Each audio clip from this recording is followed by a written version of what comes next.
You ever live so high on your own throne that you forget who holds the real pen? That right there, that's Nebuchadnezzar. Not a peasant, not a prisoner.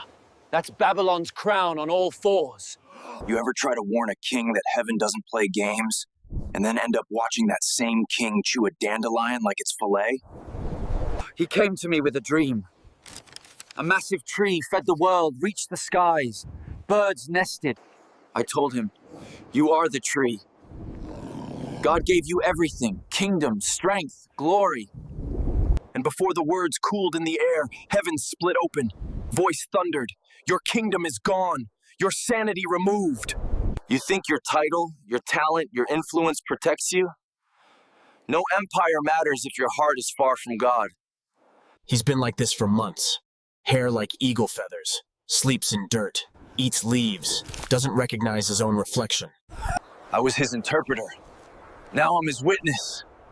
And I've learned God humbles loud people with quiet insanity. He exalts the humble. But if you won't bow, he'll bend your knees for you.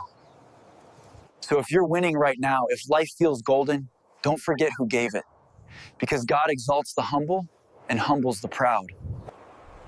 He ruled nations, feasted in palaces, but this morning he knelt in dirt. 7 years stripped him of everything.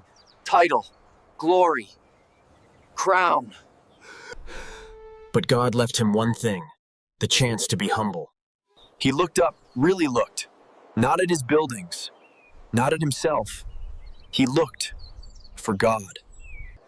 And in that moment, everything returned. His mind, his words, his soul. This wasn't punishment. It was mercy in disguise. God didn't crush him. He broke him to build him new. You ever think the things you're losing are actually heaven's way of saving your soul? Sometimes God strips you of everything, just to show you humility isn't weakness. It's how he knows he can trust you with more. Belshazzar, that's the king. He got Babylon from his father, Nebuchadnezzar, a man who lost his mind to find his soul. But Belshazzar? He didn't inherit humility. He inherited pride, and he poured it into cups that were never his to touch. He drank from sacred things, mocked heaven with every gulp, and just when he mistook silence for approval— Mene, your days are numbered. Tekel, you were weighed and came up empty. Parsin, your kingdom is divided and handed to others. You ever live so high on your own throne that you forget who holds the real pen? If you lift your heart above heaven, God will meet you there to bring it back down. Belshazzar fell that night, slain in his pride, buried in the silence of a warning ignored. So if God's speaking, through fire or silence, don't wait for the wall to write your verdict. You ever try to warn a king that heaven doesn't play games, and then end up watching that same king chew a dandelion like it's filet? He came to me with a dream. A massive tree fed the world, reached the skies. Birds nested. Babylonz.